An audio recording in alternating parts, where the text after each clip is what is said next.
the mouth of their lord, and re-echoed, "Ay, ay, 'tis he, 'tis he! He has stolen the helmet from good Alfonso's tomb, and dashed out the brains of our young Prince with it." Never reflecting how enormous the disproportion was between the marble helmet that had been seen in the church, and that of steel before their eyes, nor how impossible it was for a youth, seemingly not 20, to wield a piece of armour so prodigious a weight. The folly of these ejaculations brought Manfred to himself; yet whether provoked at the peasant having observed the resemblance between the two helmets, and thereby led to the farther discovery of the absence of that in the church, or wishing to bury any such rumour under so impertinent a supposition, he gravely pronounced that the young man was certainly a necromancer, and that till the church could take cognizance of the affair, he would have the magician, whom they had thus detected, kept prisoner under the helmet itself, which he ordered his attendants to raise, and placed the young man under it, declaring he should be kept there without food, with which his own infernal art might furnish him. It was in vain for the youth to represent against this preposterous sentence. In vain did Manfred's friends endeavour to divert him from this savage and ill-grounded resolution. The generality were charmed with their lord's decision, which, to their apprehensions, carried great appearance of justice, as the magician was to be punished by the very instrument with which he had offended. Nor were they struck with the least compunction at the probability of the youth being starved, for they firmly believed that, by his diabolical skill, he could easily supply himself with nutriment. Manfred thus saw his commands even cheerfully obeyed, and appointing a guard with strict orders to prevent any food being conveyed to the prisoner, he dismissed his friends and attendants, and retired to his own chamber, after locking the gates of the castle, in which he suffered none but his domestics to remain.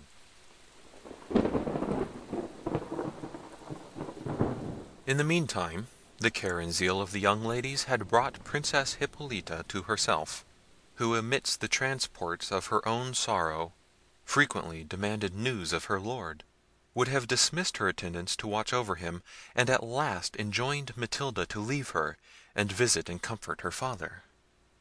Matilda, who wanted no affectionate duty to Manfred, though she trembled at his austerity, obeyed the orders of Hippolita, whom she tenderly recommended to Isabella, and inquiring of the domestics for her father, was informed that he was retired to his chamber, and had commanded that nobody should have admittance to him.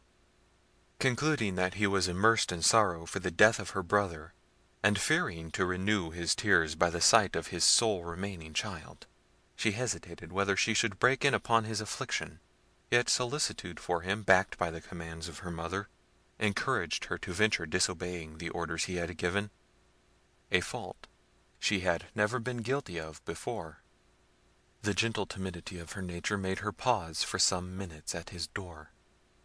She heard him traverse his chamber backwards and forwards with disordered steps, a mood which increased her apprehensions. She was, however, just going to beg admittance, when Manfred suddenly opened the door, and as it was now twilight, concurring with the disorder of his mind, he did not distinguish the person, but asked angrily who it was.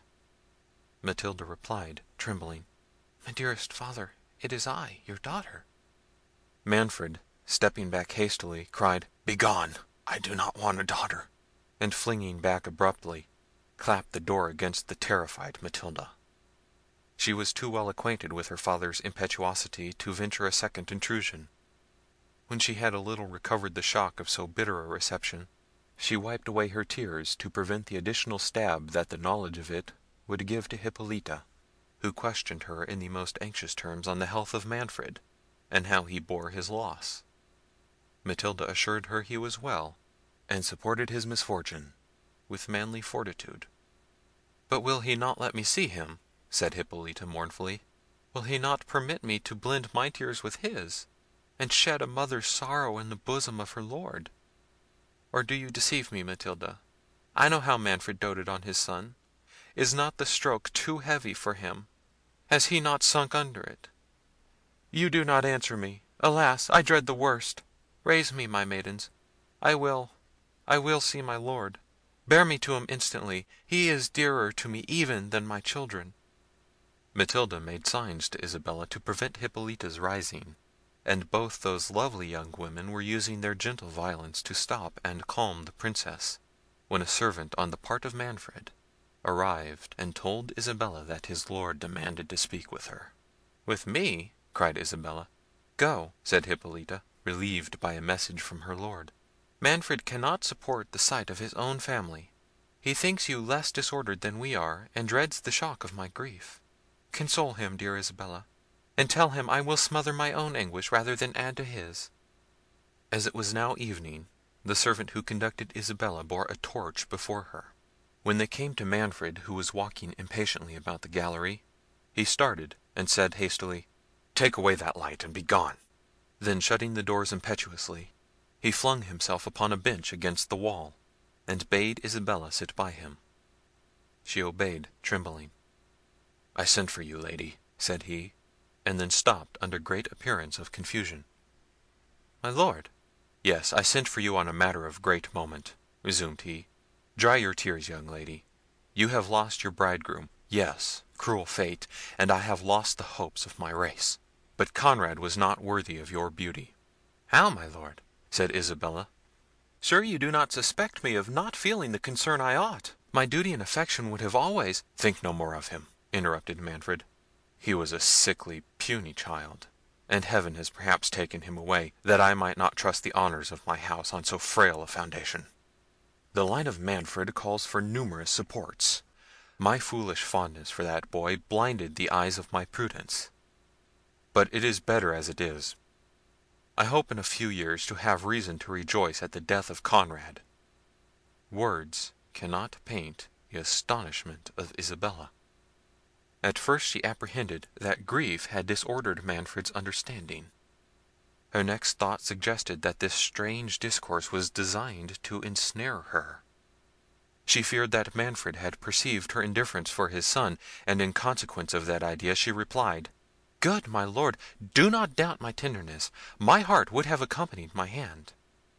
Conrad would have engrossed all my care, and wherever fate shall dispose of me, I shall always cherish his memory, and regard your Highness and the virtuous Hippolita as my parents."